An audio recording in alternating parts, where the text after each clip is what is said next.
আসসালামু আলাইকুম।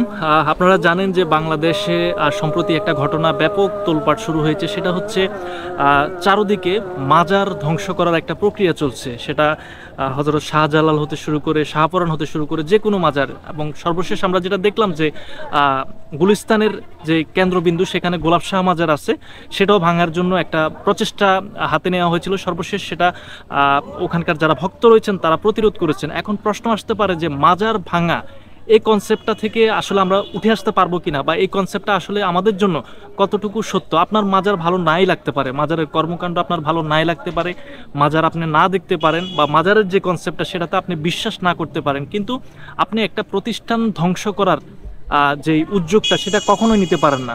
এই প্রতিষ্ঠান ধ্বংস করার উদ্যোগ নেওয়ার মানে হচ্ছে আপনি আরেকটা প্রতিষ্ঠান ধ্বংস করার উদ্যোগকে স্বাগত জানানো। অর্থাৎ আপনি একজন মানুষকে হত্যা করবেন, তারপর বলবেন যে অন্য একজন মানুষও তো অনিরাপদ হয়ে গেল। অর্থাৎ আপনি একজন মানুষ হত্যার অনুমতি দেওয়া মানে হচ্ছে আরো 10 জন মানুষ হত্যার অনুমতি দেওয়া। সেরকম সেম ক্ষেত্রে যে মাজারের যে বিষয়টা, এখানে আপনারা জানেন যে বাংলাদেশের মতো জায়গায় যেখানে 360 আউলিয়ার দেশ বলা হয়, সেখানে আসলে মাজার থাকাটা স্বাভাবিক। এবং কি এই যে আউলিয়ারা বাংলাদেশে এসেছেন তারা কিন্তু ধর্ম প্রচার করার জন্য এসেছেন। এই পূর্ববঙ্গ যেটা আমরা বলি যে এই জায়গাটাতে ধর্মের যে প্রচার প্রসার, এটা কিন্তু আউলিয়াদের হাত ধরেই কিন্তু এসেছে। এবং কি এই জিনিসটা অনেকেই বিশ্বাস করে, অনেকেই বিশ্বাস করে না, কিন্তু বাংলাদেশের অধিকাংশ মানুষেরই এটা একটা বিশ্বাস। যেখানে হযরত শাহজালাল হতে শুরু করে হযরত শাহপরান রাদিয়াল্লাহু তাআলা আনহু এবং কি আরও অনেক আউলিয়া কিন্তু এই ভূমিতে এসেছে, এবং কি তারা এই ভূমিতে ইসলাম প্রচারের জন্যই কিন্তু সুদূর তুরস্ক থেকে, ইরাক থেকে, ইরান থেকে, সৌদি আরব থেকে তারা এই ভূমিতে এসেছে। তো যেটা কথা হচ্ছে যে মাজার ভাঙার যে বিষয়টা, দেখেন সাংবিধানিকভাবে মাজার ভাঙার এখতিয়ার কিন্তু আপনার নেই। আপনি যেটা করতে পারেন যে মাজারের ভিতর যে ধরনের অনিয়ম, অশ্লীলতা, গাঁজা সেবন হতে শুরু করে ইয়াবা সেবন হতে শুরু করে যত ধরনের অনিয়ম আছে সব কিছুর বিরোধিতা আপনি করতে পারেন। আপনি সেখানে আইনগতভাবে ব্যবস্থা নিতে পারেন, একজন রাষ্ট্রের নাগরিক হিসেবে আপনি এটা লিগ্যাল অ্যাকশন নিতে পারেন যে মাজারের ভিতর এই ধরনের কর্মকাণ্ড কোনোভাবে আমরা অ্যাকসেপ্ট করি না। এখন বলতে পারেন যে বাংলাদেশের বর্তমান প্রেক্ষাপটে পুলিশ প্রশাসন কিন্তু সেরকমভাবে অ্যাক্টিভ হয়নি। তো সেক্ষেত্রে আপনি যেটা বলতে পারেন যে পুলিশ যেহেতু অ্যাক্টিভ হয়নি, আমরা তো প্রশাসনের সহায়তা নিয়ে এই মাজারের যে কর্মকাণ্ড সেগুলো থামাতে পারছি না, তাহলে আপনাকে স্টপ হতে হবে। যখন পুলিশ প্রশাসন অ্যাক্টিভ হবে তখন পুলিশ প্রশাসনের সহায়তায় আপনাকে এসব বন্ধ করতে হবে। কিন্তু মাজার ভেঙে দিব, গুড়িয়ে দিব, এটা করব ওটা করব, এটা কিন্তু একটা বিশৃঙ্খল পরিস্থিতি সৃষ্টি করে।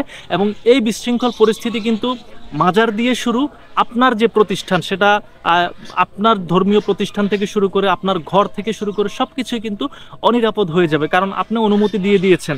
আপনি বলতে পারেন যে আমি তো মাজারের জন্য অনুমতি দিয়েছি। এখন মাজারের লোকটা যদি আপনার ঘর ভাঙে বা আপনার ধর্মীয় প্রতিষ্ঠান ভাঙে, তখন আপনার কেমন লাগবে? সেটা নিশ্চয়ই খারাপ লাগবে। তো এই ক্ষেত্রে আমার যেটা মতামত বা আমার যেটা বিশ্বাস, সেটা হচ্ছে আমরা একটু সবর করি, আমরা একটু অপেক্ষা করি, কারণ দেশ একটা ক্রান্তিলগ্ন যাচ্ছে, দেশের একটা অস্থিতিশীল পরিস্থিতি যাচ্ছে। এই মুহূর্তে এক পক্ষ মাজার ভাঙছে, এক পক্ষ জাতীয় সঙ্গীত পরিবর্তনের কথা বলছে। তো এটা আসলে দেশের কারোর জন্যই কাম্য নয়। এটার থেকে আমরা একটু দূরে থাকবো।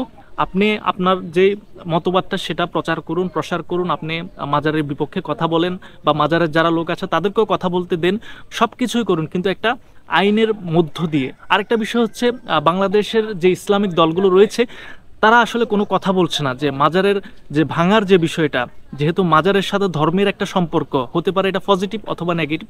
তো ভাঙার যে বিষয়টা, এটা নিয়ে ইসলামিক দলগুলো কথা বলছে না। ইসলামিক যে দলগুলো, আমি যদি উল্লেখযোগ্য দল হিসেবে উল্লেখ করি সেটা হচ্ছে জামাত ইসলামের কথা অবশ্যই বলবো, যে জামাত ইসলাম আসলে এই বিষয়টা নিয়ে সুস্পষ্ট কোনো কথা বলেনি যে মাজার যারা ভাঙছেন তারা আসলে ভুল করছেন অথবা শুদ্ধ করছেন, কোনোটি আসলে মন্তব্য করেনি। তো আপনারা জানেন যে বাংলাদেশে ধর্মীয় যে কোনো সংঘাত যখন সংগঠিত হয়, ধর্মের ভালো কিছু হোক খারাপ কিছু হোক, সব কিছুই আসলে জামাতের ঘাড়ে আসে। আপনি জানেন যে এই যে মাজার ভাঙছেন বা জাতীয় সঙ্গীত পরিবর্তন করছেন, ধর্মীয় কোনো একটা ডিসিশন নিচ্ছেন, বাহিরের দেশ থেকে কিন্তু বলছে যে জামাত ইসলাম এগুলো ঘটাচ্ছে। আসলে কিন্তু জামাত ইসলাম সব ক্ষেত্রে দোষী না, জামাত ইসলাম এগুলো ঘটাচ্ছে না, বা জামাত এগুলোর সাথে কোনোভাবেই জড়িত না, কিন্তু আপনার ঘাড়ের দায়টা এসে পড়ছে। তো এই ক্ষেত্রে জামাত ইসলামের উচিত হবে মাজার যে ভাঙার যে বিষয়টা সেটা নিয়ে তাদের যেই স্পষ্ট যেই স্টেটমেন্টটা সেটা ক্লিয়ার করা, যে আমরা মাজার ভাঙার বিপক্ষে, কিন্তু মাজারের যে শিরিক, মাজারের যে ইয়াবা সেবন হতে শুরু করে, গাঁজা সেবন হতে শুরু করে যে অশ্লীলতা, বেহায়াপনা, এটার বিরুদ্ধে, এবং কি জামায়াতে ইসলাম এই বিষয়টা কোনোভাবেই বরদাস্ত করবে না যদি পরবর্তীতে মাজারের এইসব বিষয় যদি আবার প্রস্ফুটিত হয়, এটা জামাত কোনোভাবে অ্যাকসেপ্ট করবে না। এইরকম একটা স্টেটমেন্ট আমরা সাধারণ নাগরিক যারা রয়েছে তারা জামাতের থেকে আশা করতেই পারে। আপনারা দেখেন যে জাতীয় সঙ্গীত যখন পরিবর্তনের বিষয়টা এসেছে, যেটা জামায়াত নেতা, জামাতের সাবেক আমির গোলাম আজম তিনি তার ছেলে যে স্টেটমেন্টটা দিয়েছেন যে বাংলাদেশের জাতীয় সঙ্গীত পরিবর্তনের বিষয়ে, সেটা কিন্তু পরবর্তীতে জামাত থেকে বলা হয়েছে যে এটা আসলে আমাদের স্টেটমেন্ট, এটা গোলাম আজমের ছেলের, এটা তার নিজস্ব স্টেটমেন্ট, এমনকি তিনি জামাতের কেউ না। এই যে সুন্দর একটা জিনিস যে আপনারা বলে দিলেন যে তিনি আমাদের কেউ না, দেশের মানুষ শুনেছে এবং কি এটাতে খুব খুশি হয়েছে। তো এই ক্ষেত্রে আমি আবার অনুরোধ করব, মাজার ভাঙা থেকে শুরু করে এ ধরনের ধ্বংসাত্মক কাজ থেকে আমরা দূরে থাকি, কিন্তু আমরা একটা সুন্দর পরিবেশের দিকে আগাই, এটাই আমার চাওয়া। আল্লাহ হাফেজ।